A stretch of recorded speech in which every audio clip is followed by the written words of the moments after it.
Perkenalkan, nama saya Nur Syahani Warati Basuki, NIM B211210056. Akuntansi pagi kelas B. Di sini saya ingin menjawab pertanyaan dari Ibu. Target saya setelah menempuh pendidikan, saya ingin menjadi angkutan publik. Angkutan publik adalah profesi yang memberikan jasa sebagai profesional yang telah memiliki izin dari negara untuk melakukan praktik sebagai angkutan swasta yang bekerja secara independen. Tugas angkutan publik meliputi analisis laporan keuangan, audit laporan keuangan, audit pajak, dan sebagainya. Angkutan publik dapat bekerja secara individual atau dengan perusahaan.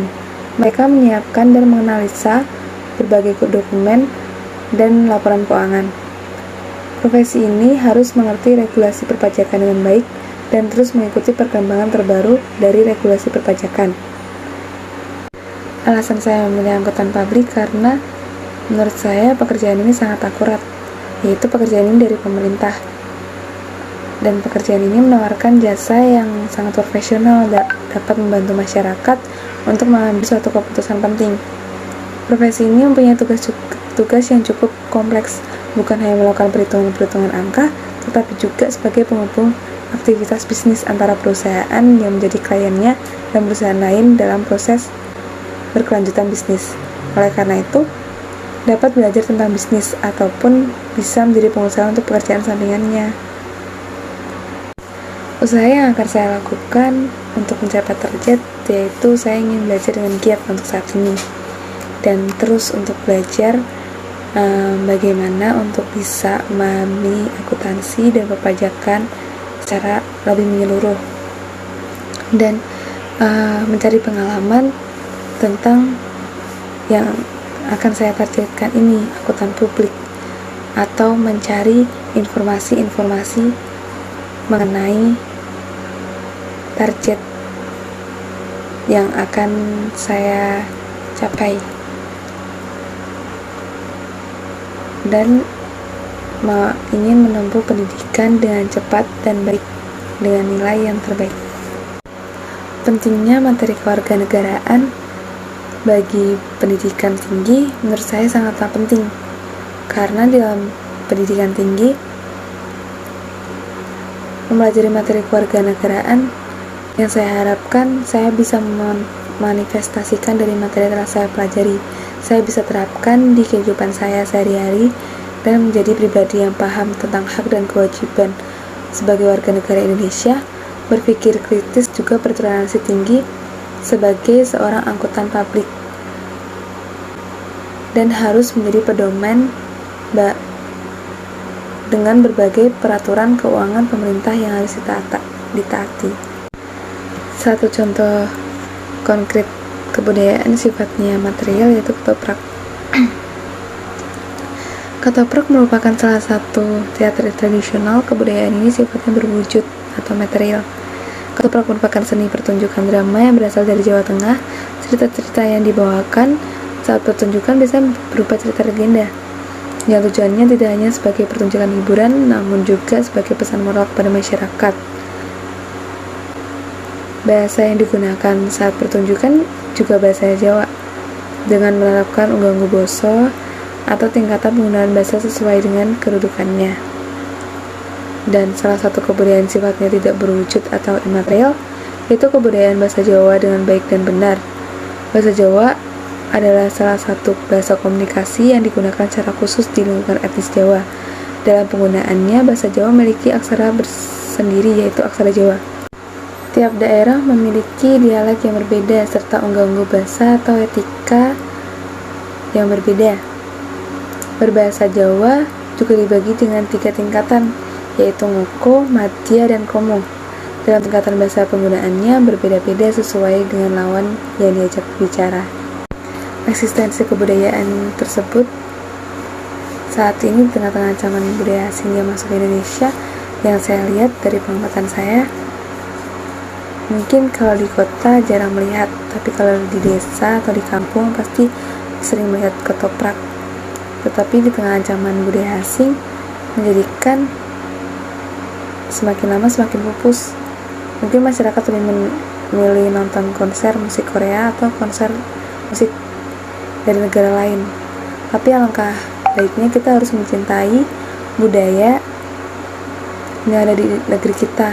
Sangat diharapkan kesenian tradisional baik dari seni teater maupun nyanyian tidak tenggelam di telan perkembangan zaman yang serba digital, melainkan kemudian teknologi masa kini dapat turut menghidupkan dan menggunakan kesempatan ini agar tradisional semakin dicintai oleh masyarakat generasi muda suku Jawa.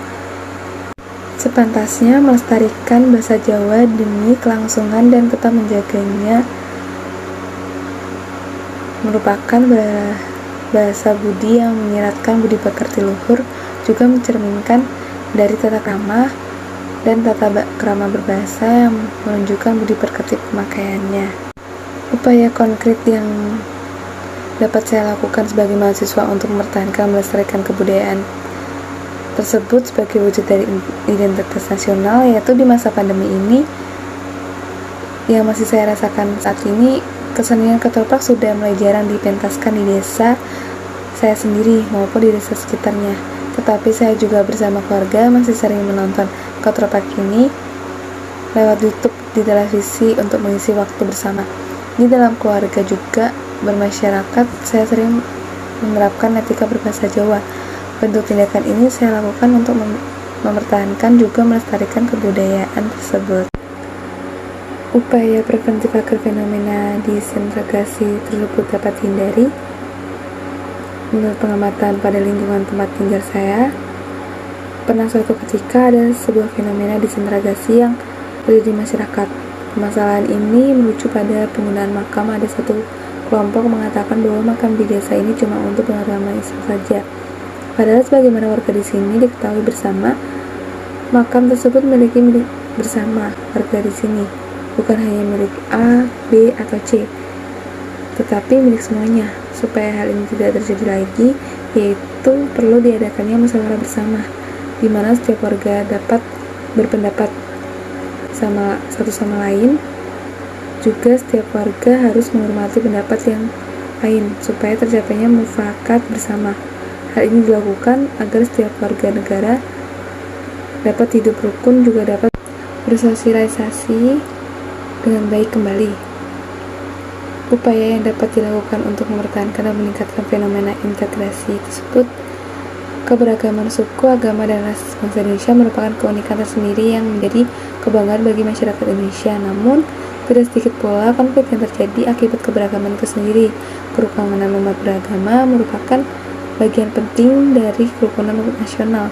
Upaya yang dapat dilakukan yaitu tidak menyinggung dan memperdebatkan tentang dogma agama tertentu, saling toleransi terhadap warga sekitar, membangun pola hubungan masyarakat berkeluarga, dan menumbuhkan nilai-nilai kemanusiaan yang baik dan benar. Pasal 22 huruf E ayat 1, pemilihan umum dilaksanakan secara langsung, umum, bebas, rahasia, jujur, dan adil setiap 5 tahun sekali.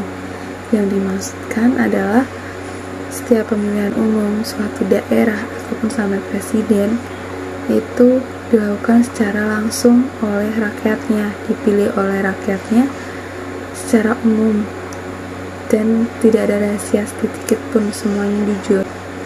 Dan yang kedua, pasal 23 ayat 1, anggaran pendapatan dan belanja negara sebagai wujud dari pengelolaan keuangan negara ditetapkan setiap tahun dengan undang-undang dan dilaksanakan secara terbuka dan bertanggung jawab atas sebesar-besarnya kemakmuran rakyat.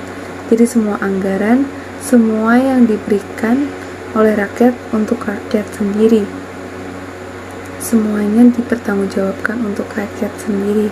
Yang ketiga, pasal 28 huruf D ayat 1, setiap orang berhak atas pengakuan, jaminan perlindungan, dan kepastian hukum yang adil serta perlakuan yang sama di hadapan hukum.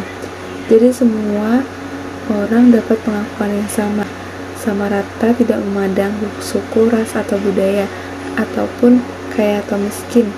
Semuanya sama, pengakuan dan perlindungannya sama di hadapan hukum, dan semuanya pemerintah sama.